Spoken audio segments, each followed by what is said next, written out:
As I mentioned yesterday, there's a petition to shut down my speech at Baylor next week. April 9th is the day of the speech. The petition has now gathered, I think, 1,700 signatures last I saw. And now there's a second petition to oppose the petition opposing my speech. And that petition also has 1,700 signatures. So we've got a war of the petitions right now. My only hope is that somebody will now start a petition to support the petition, supporting the petition, opposing the petition.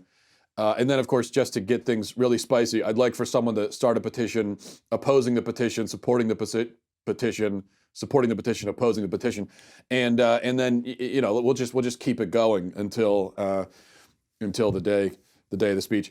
That would be a lot of fun. There's some other craziness surrounding the talk that I want to get into, as well as some other topics as well. But first, let's check with our friends from Policy Genius. It's already April, and that's no fooling. Sorry, that was an ad lib. I won't do that ad lib again because that wasn't very good. I'll make a note for myself. Time has a habit of getting away from you. That's really the point here. But if you have a mortgage, if you have kids or anyone depending on your income, you're going to have to spend some of that precious time getting life insurance. And if you need life insurance, but you don't want to spend a lot of time comparing it and going through the whole rigmarole of that, then just give Policy Genius a try. That's the best way to do this and to save a lot of that precious time. Policy Genius is the easy way to buy life insurance online in just 2 minutes. You can compare quotes from top insurers and find your best price. Dealing with insurance is usually really complicated. And to be able to just go on, have this one place where you can go, it takes 2 minutes, you can compare everything.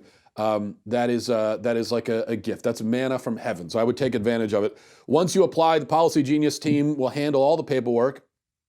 They'll handle the red tape, so you don't have to worry about that.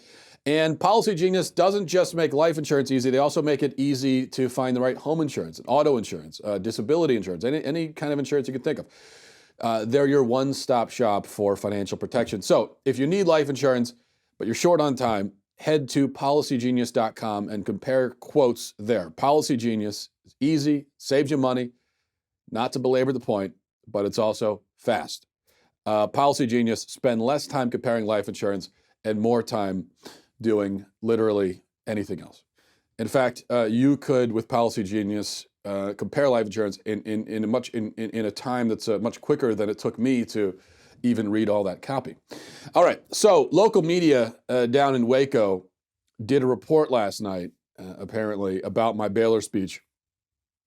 And there are a few funny things about the report. So I want to play, if it's not too self-indulgent, and it is a little bit, but I'm going to play this news report about me, honestly. But there's a couple funny points here, so I want you to watch this. A war of words breaks out on social media over a controversial right-wing speaker. Good evening, I'm Tara Mergener. And I'm Gordon Collier. He's scheduled to talk next week on the Baylor campus about traditional family values. News 10's John Carroll joins us with more on this brewing controversy. You're right, Gordon. Matt Walsh is a self-proclaimed theocratic fascist, a popular blogger, and his official Baylor event scheduled for April the 9th is drawing anger by many in the LGBTQ plus family. So one Baylor grad has started a petition online calling for Baylor to cancel Walsh's appearance. We're not trying to stoke controversy, but we figured it might get controversial. So. Ben Allen is a member of the Baylor Young Americans for Freedom. It's his group who got official approval from Baylor to host Matt Walsh at a free event on campus. Walsh describes himself as having controversial and provocative insights into culture, politics, and religion. This one is supposed to be the LGBTQ rainbow flag with the hammer and sickle on it.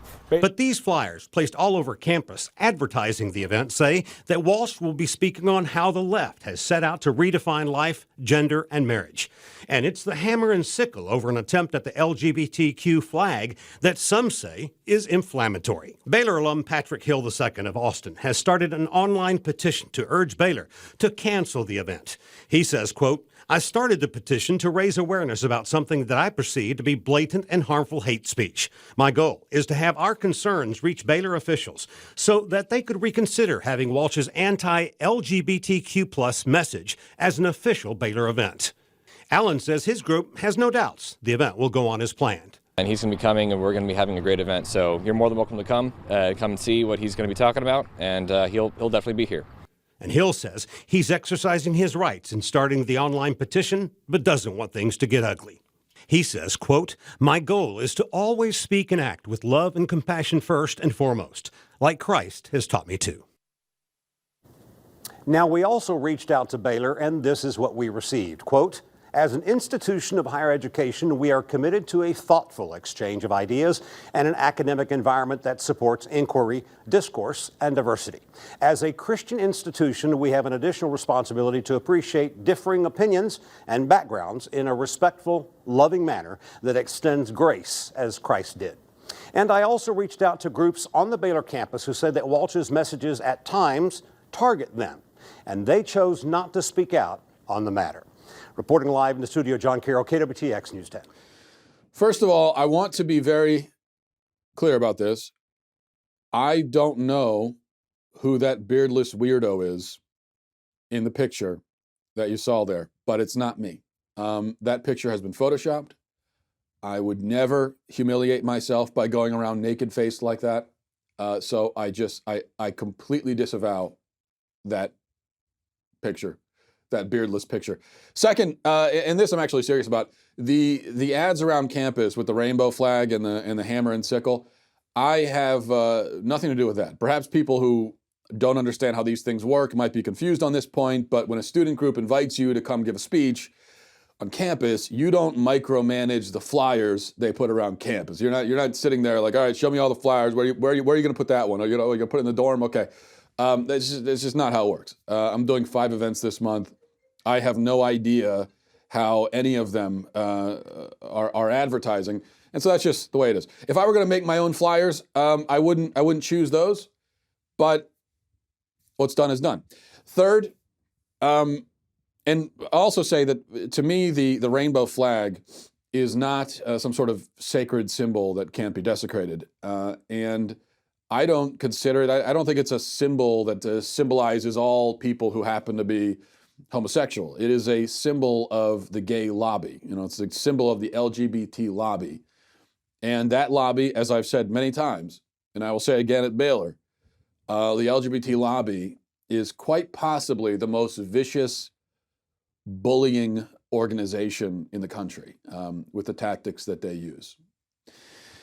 Third, theocratic fascist. There's evidently a lot of hay being made with the fact that I self-identify as a theocratic fascist, which, yes, it does say that in my Twitter bio.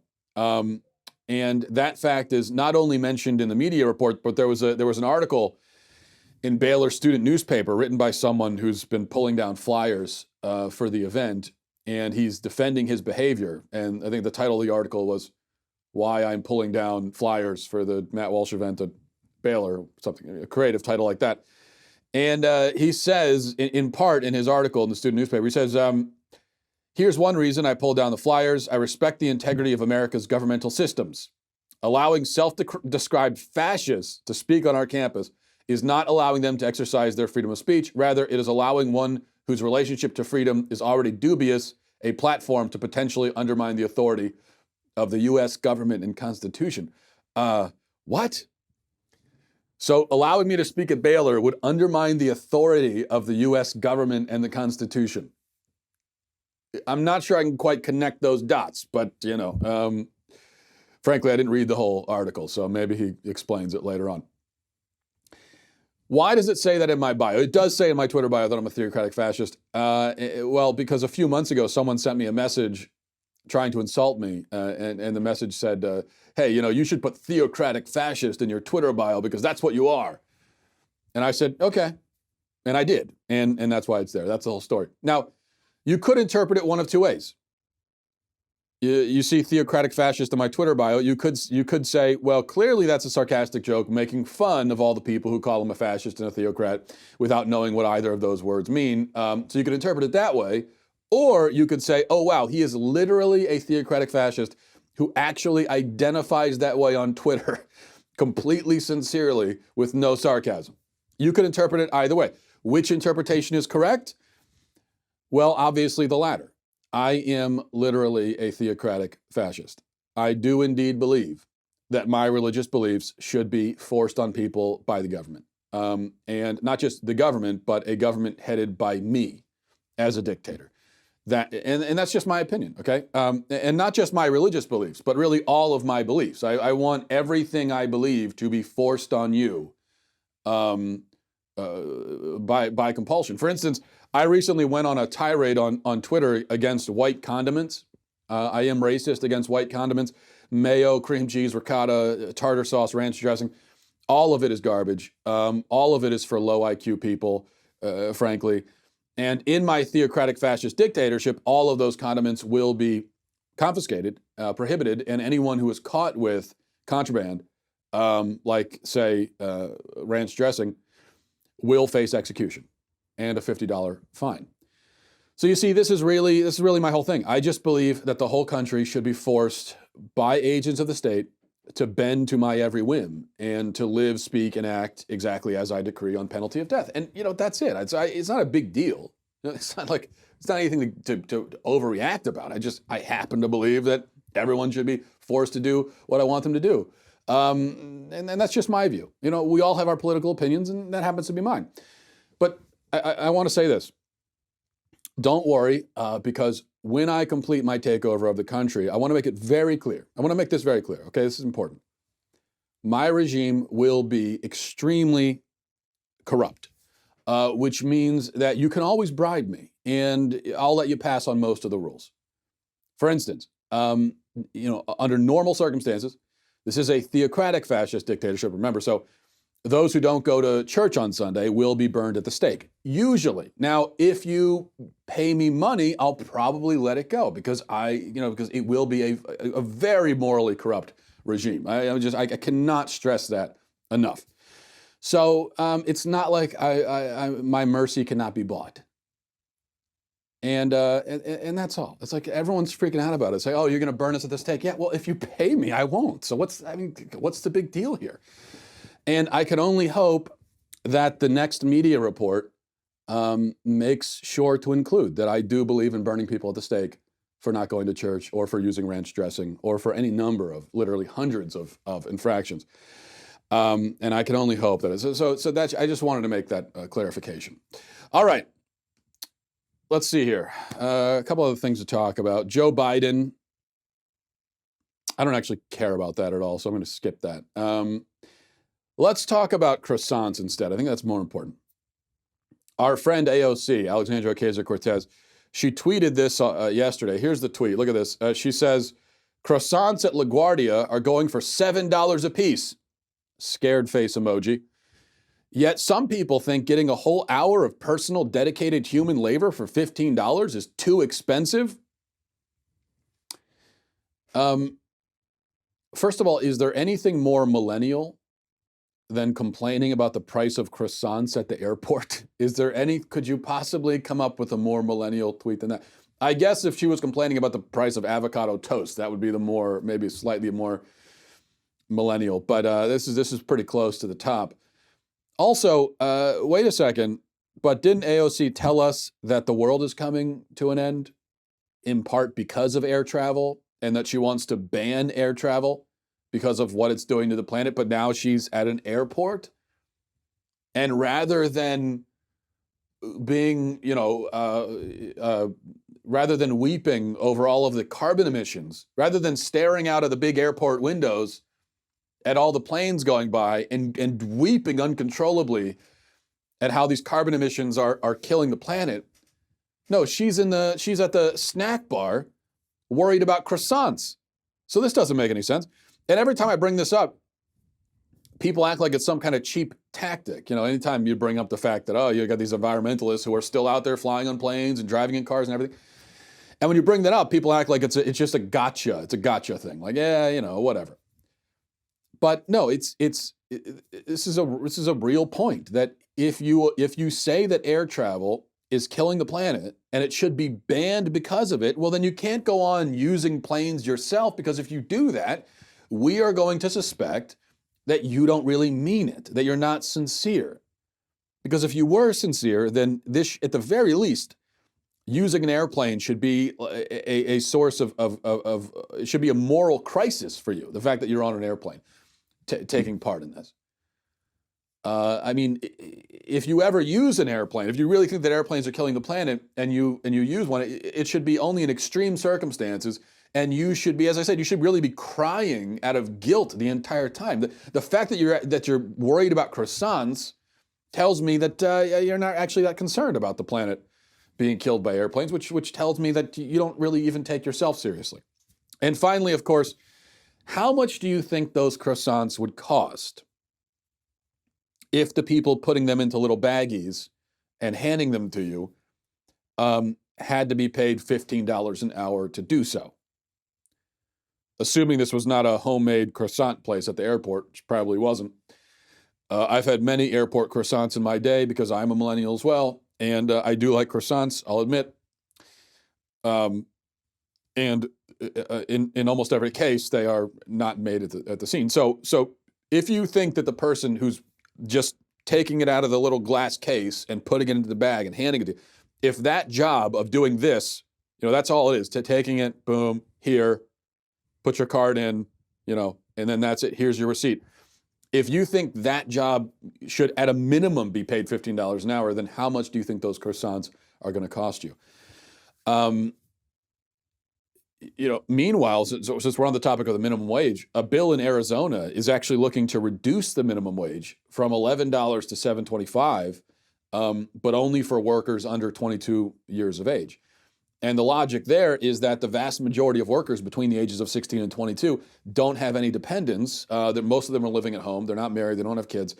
And so, some of them do have kids, but for the vast majority do not statistically. And so if the minimum wage is a little lower, then you could hire more young people, give more people that work experience, but you don't have to pay them as if they have kids to take care of, because almost none of them do. And that makes a lot of sense to me. Though I think the minimum wage should be lowered to zero for everyone.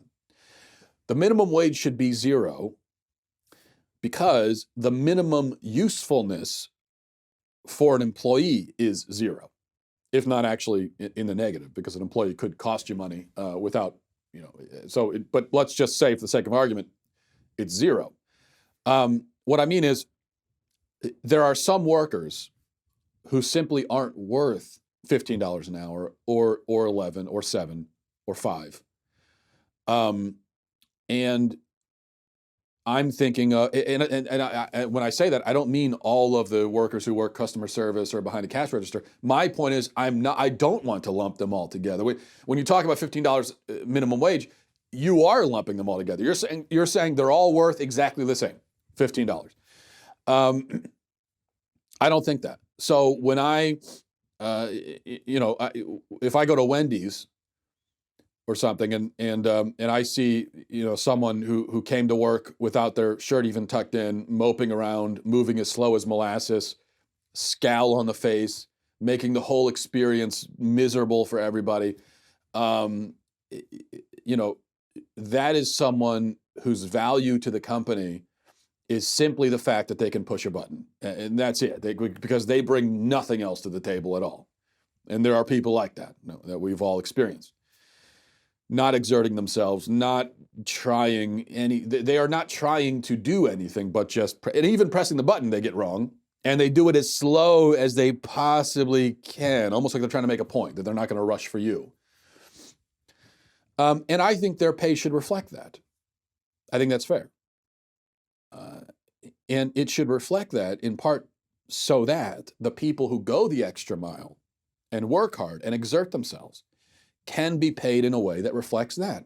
As I've said before, I think the situation should be, the situation behind any fast food counter should be this: that there are people behind that counter making 50 cents an hour, and there should be other people behind that counter who are making $30 an hour. That's what it should be. There should be, because that's how wide the chasm is between the most on-the-ball employee and the least on-the-ball employee. That's how wide the chasm is, and I think the pay should reflect it. It shouldn't be that everyone who happens to work behind a cash register at a fast food place or at a mall food stand they all get paid exactly the same because they aren't all the same.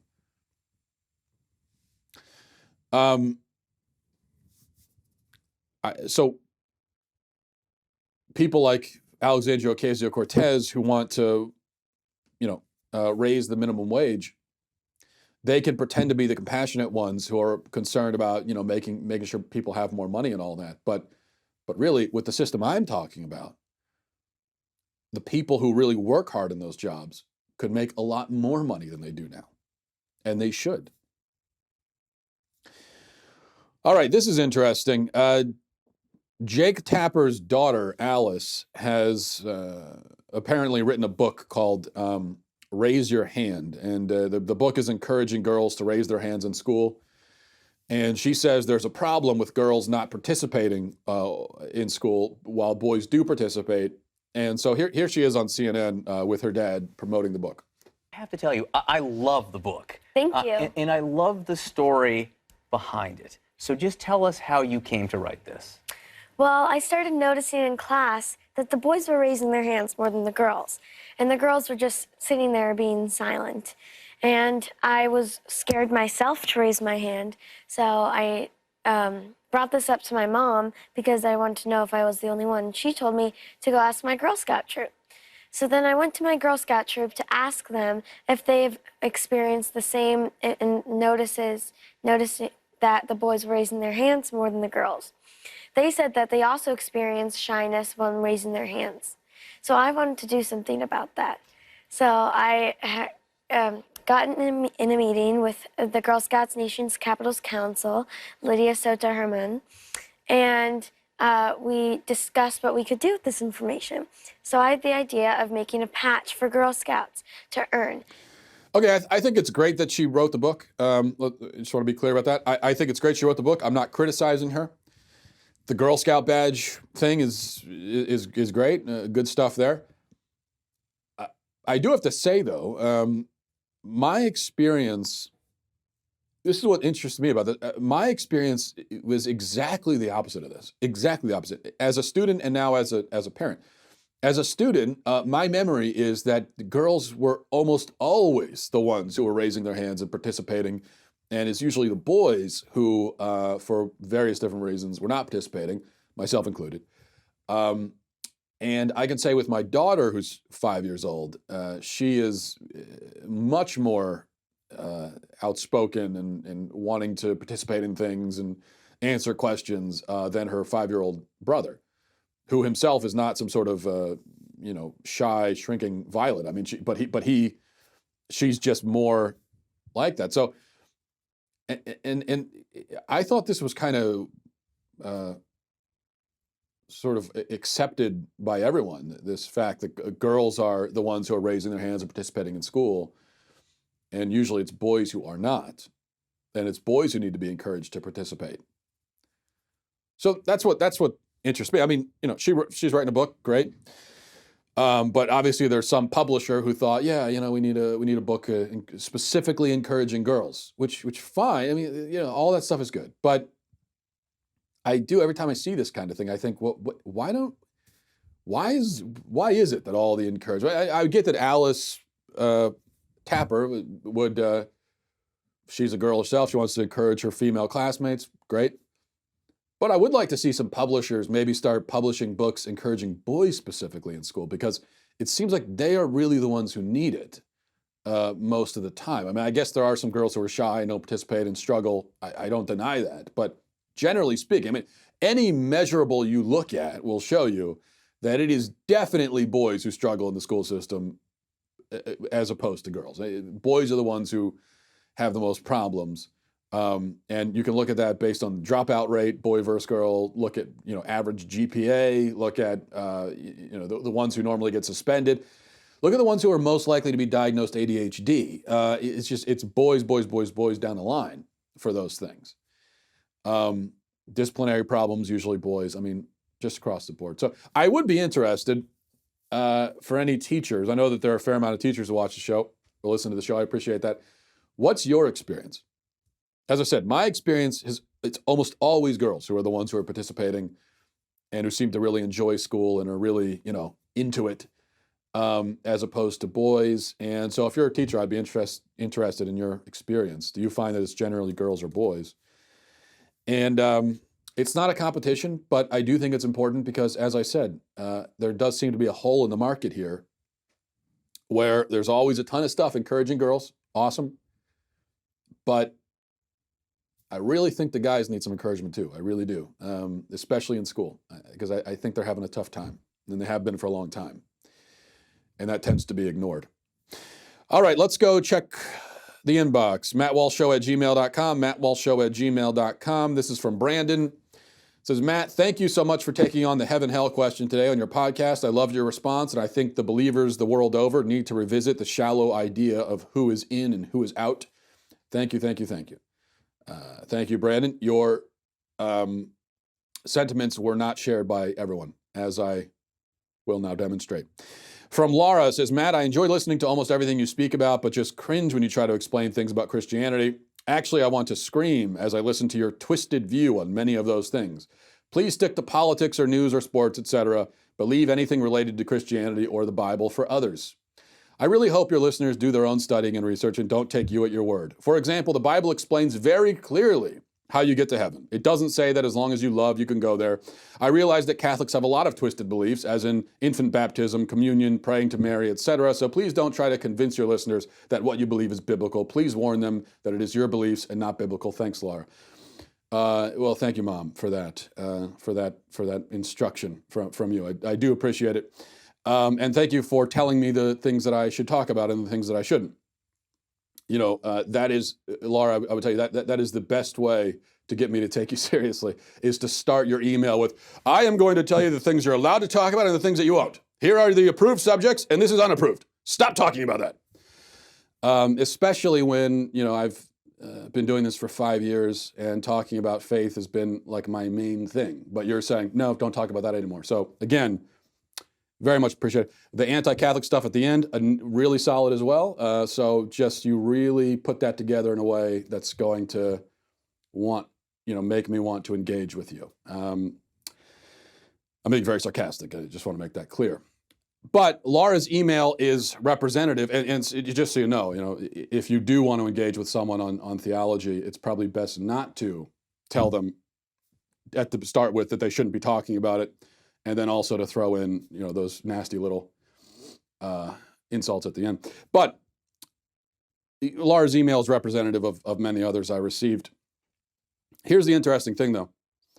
I posed a question on the show. Can love exist in hell? That was the question. And I thought it's an interesting question, isn't it? That's all. It's a question, something we can talk about. Or is hell a place devoid of love? Can love exist in hell, or is it a place devoid of love? Those seem to be two mutually exclusive possibilities.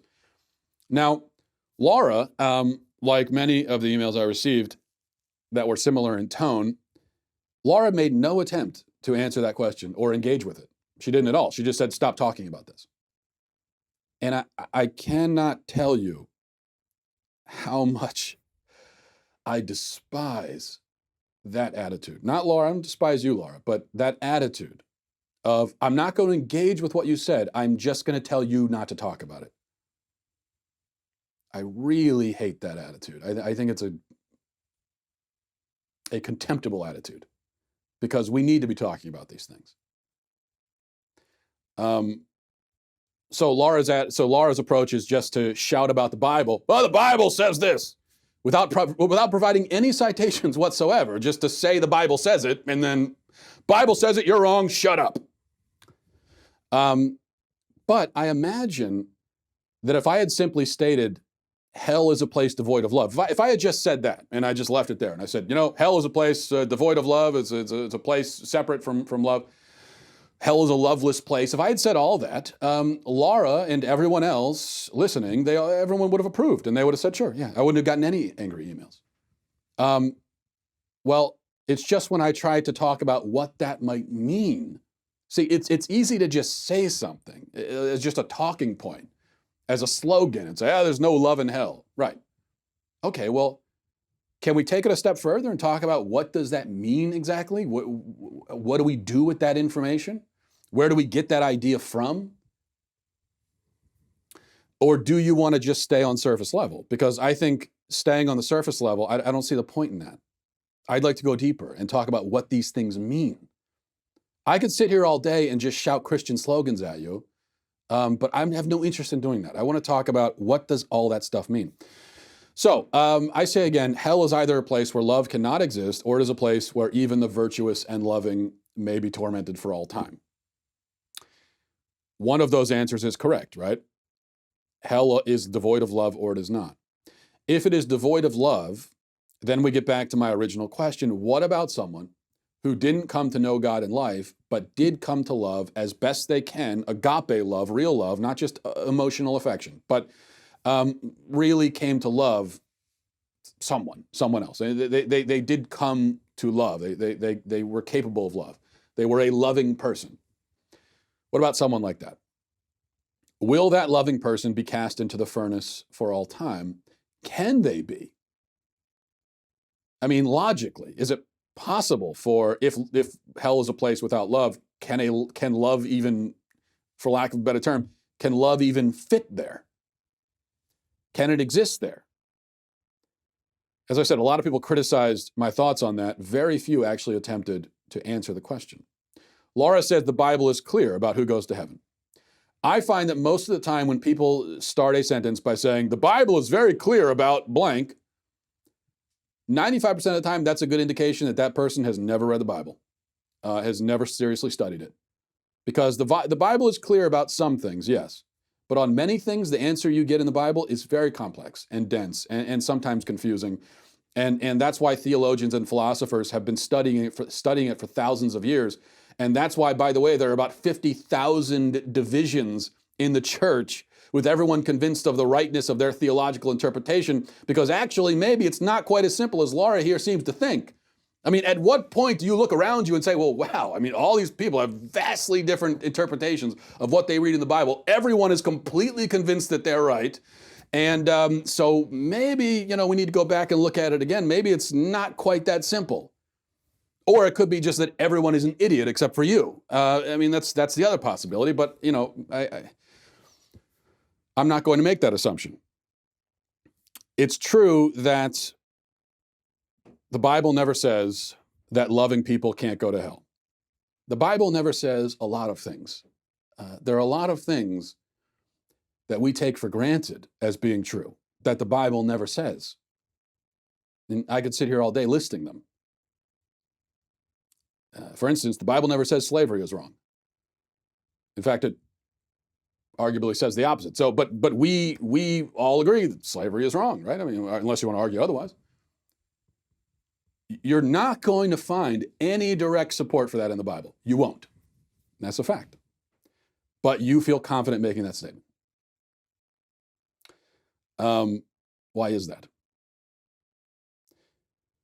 As for hell, the Bible actually, through the vast majority of its pages, says nothing about hell. And when I say the vast majority, through the entire Old Testament, which makes up most of the Bible, in terms of the quantity of pages, there is nothing about hell. Then Jesus comes and he talks about hell quite a bit. I think he talks about hell more than he talks about heaven. So there's no question that as Christians we believe in hell because Jesus says it. But even when Jesus talks about hell, he uses several different words for it.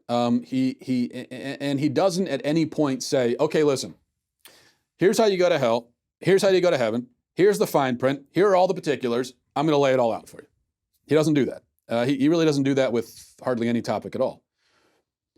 He does say this, though, in Matthew chapter 7. He says, not everyone who says to me, Lord, Lord, will enter the kingdom of heaven, but the one who does the will of my Father who is in heaven. On that day, many will say to me, Lord, Lord, did we not prophesy in your name and cast out demons in your name and do many mighty works in your name? And then I will declare to them, I never knew you. Depart from me, you workers of lawlessness. Depart from me, you workers of lawlessness. And some interpretations have evil doers. Depart from me, you evil doers. So that's what Jesus, let's just look at this again. Jesus says, the ones that are getting kicked out here are the workers of lawlessness. And the ones who go in are the ones who do the will of my Father in heaven. Paul says this in 1 Corinthians. He said, if I speak in the tongues of men or of angels, but do not have love, I am only a resounding gong or a clanging cymbal. If I have the gift of prophecy and can fathom all mysteries and all knowledge, and if I have a faith that can move mountains, but do not have love, I am nothing. If I give all I possess to the poor and give over my body to hardship, that I may boast, but do not have love, I gain nothing. Then it goes on, love is patient, love is kind. We know that part. It does not envy, it does not boast. I'm not going to skip over it, actually. It's beautiful. It is not proud, it does not dishonor others. It is not self-seeking, it is not easily angered. It keeps no record of wrongs. Love does not delight in evil, but rejoices with the truth. It always protects, always trusts, always hopes, always perseveres. Love never fails. And now these three remain, faith, hope, and love. But the greatest of these is love. Okay. So Jesus says that those who engage in empty acts of religious piety, those who profess faith, may be cast out.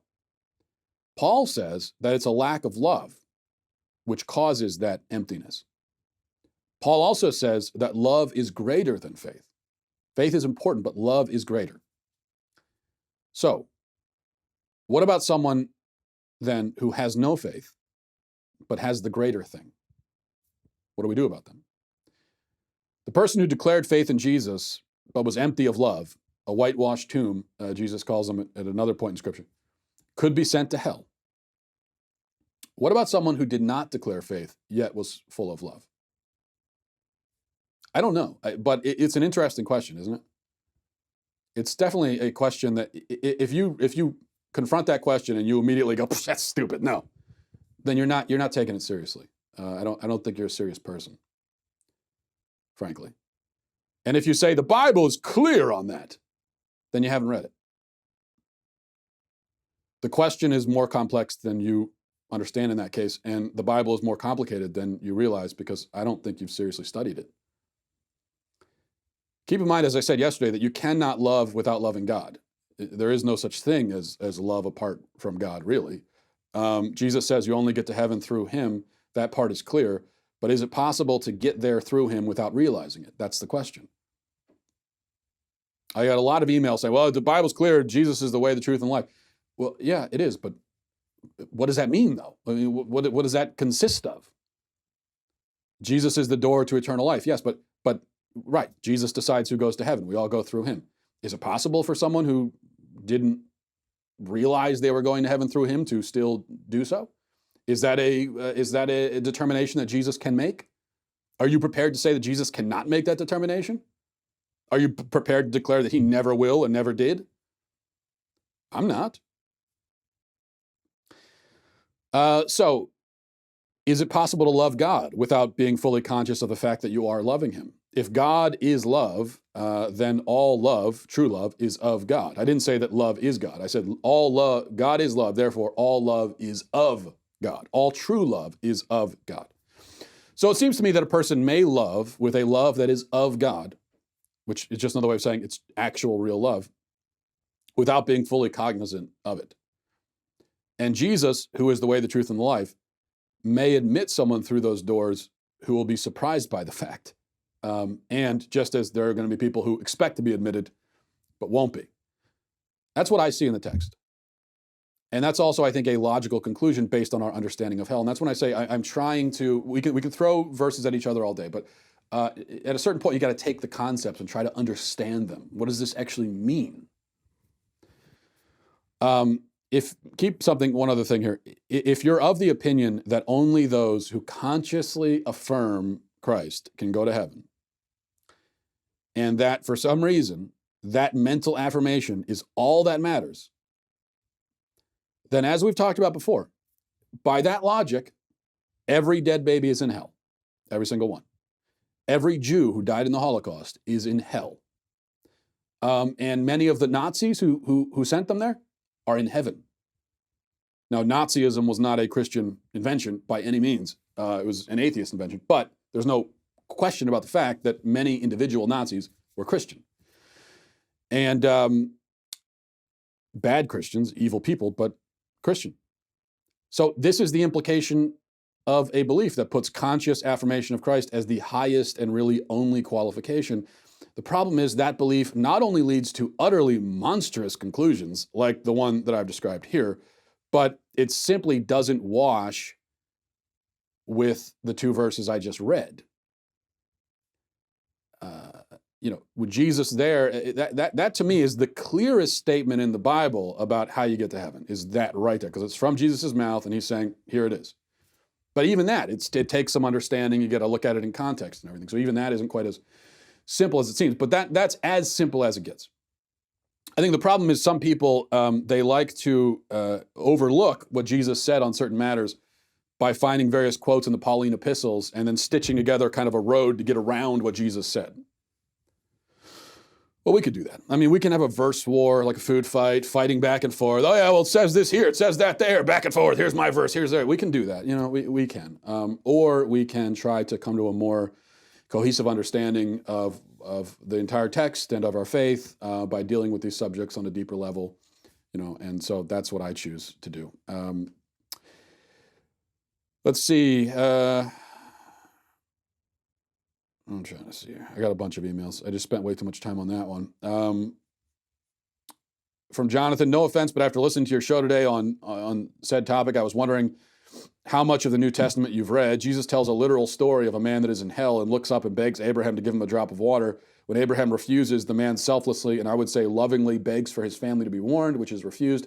That one story from Jesus himself completely contradicts your entire statement, which I would say is based purely on conjecture, since you didn't quote one verse.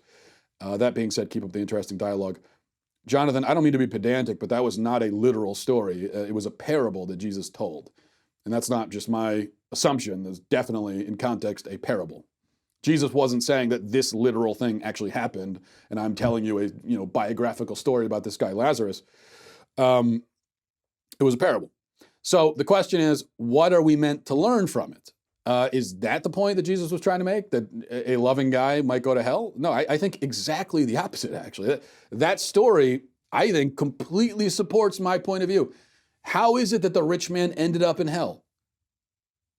What did he do wrong? Was it that he didn't believe in God? No, it was nothing. That was never mentioned. Jesus never said anything about the rich man's faith.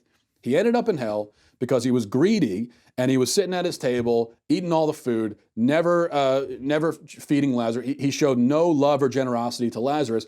That's why he went to hell in the parable. He was an unloving, greedy person. That's how he ended up there. It never said anything about what he believed, it said nothing about that. He got there because he was a greedy, selfish SOB. And I think that's the point we get from that. I don't think the point was that he was really a loving guy, because if that's the case, then read the parable again. Well, then how did he end up there? Well, why was he there?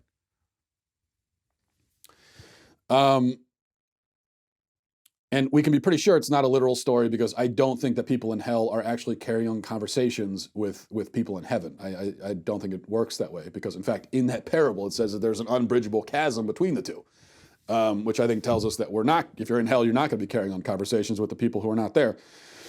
Finally, let's see. This is from Bryce, says, good afternoon, Matt. Your beard is weak. Grow a bigger one.